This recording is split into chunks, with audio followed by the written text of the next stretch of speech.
A bike rider was impaled on a stop sign. The rescue team quickly arrived at the scene. The woman had low blood pressure and a rapid heartbeat. Judging by the wound, luckily her heart was not damaged. The woman said the stop sign had fallen off a car. Just moments ago she was leisurely riding her bike on the road when suddenly a pickup truck came from behind. Seeing the woman not giving way, the driver accelerated and passed by her from the side.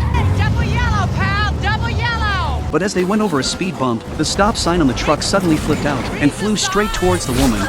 The woman's aorta was ruptured. If removed hastily, she would bleed too much and die on the road, but the edge of the stop sign was too sharp. If left in place, it would worsen the injury on the road. The paramedic quickly brought a tool to block the aorta, but just as she was operating, the woman's vital signs plummeted. Luckily, the stop sign was removed at the last moment, followed by an injection of medication. Then the woman's condition gradually stabilized. But what puzzled everyone was why the stop sign from the road ended up on the truck. Upon inspection, sure enough, the stop sign had indeed been stolen, and the next day 2 thieves were repeating the same operation. However, they were already being watched by the cops. When they realized, they tried to flee, but one of them was directly hit by a car and thrown into the air.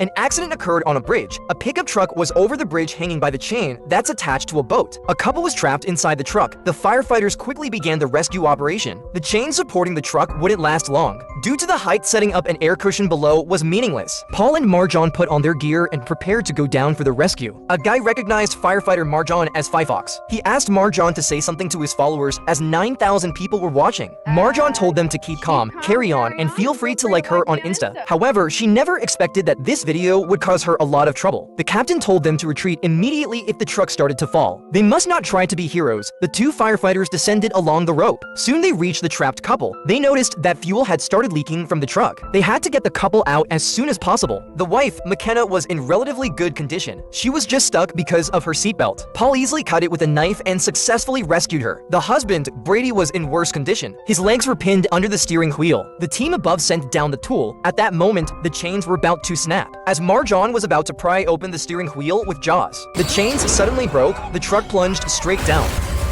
watching her husband die right in front of her. McKenna was devastated. The rescue mission ended in failure. However, a few days later, Marjan went viral on the internet. It turned out that McKenna had posted a video while she and Brady were hanging 100 feet off the ground, terrified. The firefighter who was supposed to save them was taking her sweet time flexing for the cameras. She told Fifox that she should be ashamed of herself. She cared more about likes than people's lives. Because of this video, Marjan was attacked by online trolls. After deep reflection, Marjan felt that she might have really made a mistake. She decided to apologized to McKenna in person. She and Paul went to McKenna's house. They rang the doorbell several times, but no one answered. Paul, being observant, checked his phone. He found that McKenna had posted a farewell video just 10 minutes ago. Sensing something was wrong, they quickly broke the window and entered the house. As expected, they found McKenna in the bathroom. They immediately began emergency treatment. She had turned pale and was no longer breathing. Marjan performed CPR on her right away. After relentless effort, McKenna finally regained her heartbeat. An ambulance arrived in time and took her to the hospital. Unexpectedly, they had saved her twice within just a few days. However, Marjan asked the paramedics not to post it online. Just don't post about it, okay?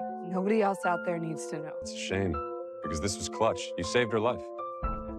This was crazy. A truck was speeding down the freeway while towing a house. The heavy trembling woke Layla from her sleep. She thought it was an earthquake. Panicked, she got up and rushed to the window. To her shock, she found herself on the freeway. She quickly dialed 911, telling them she might have been kidnapped. The dispatcher, Grace, told her to stay calm and asked if she could see the driver. Layla staggered to the window. Through the rearview mirror, she clearly saw the driver, her ex-husband, Mitch. They had just gotten divorced not long ago. Furious, Layla lost her balance and fell to the floor. Grace told her to find a safe place to hide, saying the rescue team would arrive soon. Moments later, a police motorcycle sped up behind them. The officer quickly rode up beside Mitch, ordering him to pull over immediately, but Mitch refused. As the truck jolted, a piece of metal nearly hit the cop. He decided to block Mitch at the next intersection. Meanwhile, the firefighters were on their way. Not only did they send a fire truck, but they also deployed a helicopter. They planned to perform a rescue from above. Once everything was ready, firefighter Marjan rappelled down. Just as she neared the trailer, Mitch suddenly swerved the steering wheel, making it impossible for her to land properly. Seeing that this wasn't working, the captain quickly called Mitch while following close behind. During their conversation, Mitch revealed that he had spent all his savings buying this house before their marriage. But after the divorce, Layla refused to move out. Feeling helpless, he resorted to this drastic action. While they were talking, Marjan broke the skylight and successfully entered the trailer. She tried to take Layla with her, but Layla refused. She was afraid that once she left the trailer, everything inside would no longer belong to her, but they had to evacuate fast. The next intersection was approaching quickly. At this moment, the trailer was like a matchbox. If it stopped suddenly, everything inside would fly out like matches. After Marjan's repeated persuasion, Layla finally agreed to leave. The two of them escaped safely through the skylight. Mitch thought he had finally gotten rid of the trouble, but what awaited him was a line of SWAT officers. At the next intersection, they had set up a blockade with police cars. Seeing this, Mitch was enraged. He floored the gas pedal, trying to charge through. All the SWAT officers raised their guns aiming at him, but unexpectedly,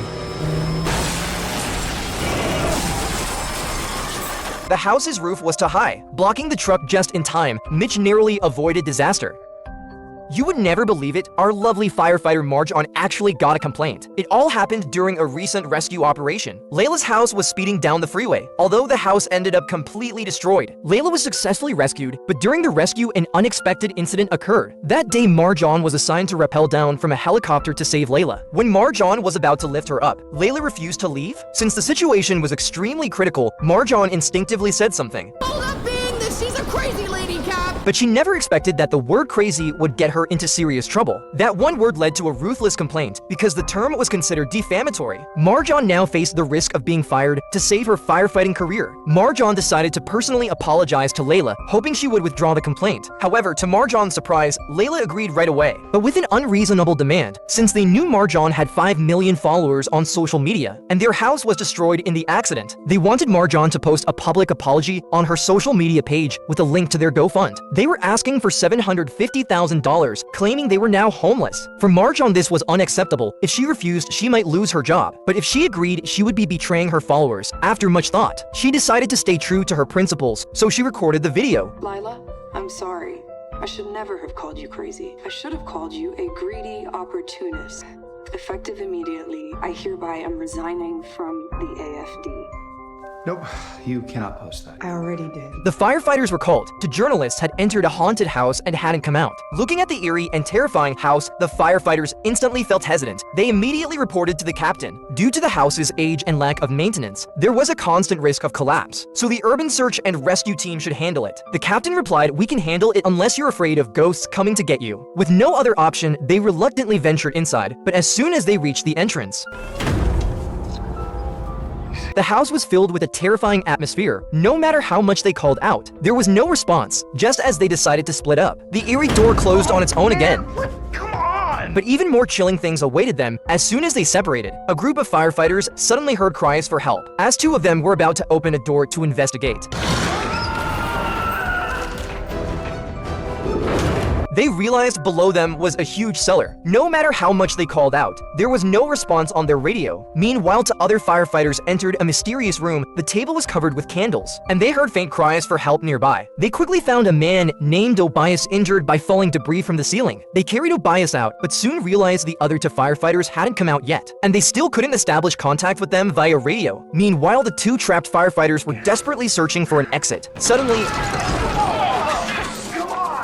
a man named Corey descended from above. Corey heard the firefighters' calls and rushed over. As a result, he also fell down, but the cellar had no signal at all. On the other side, Sullivan and Maya restarted the search. The three trapped men kept calling for help. Maya finally sensed something was wrong. She quickly found the area above the cellar. Grabbing an axe, she started smashing the floor.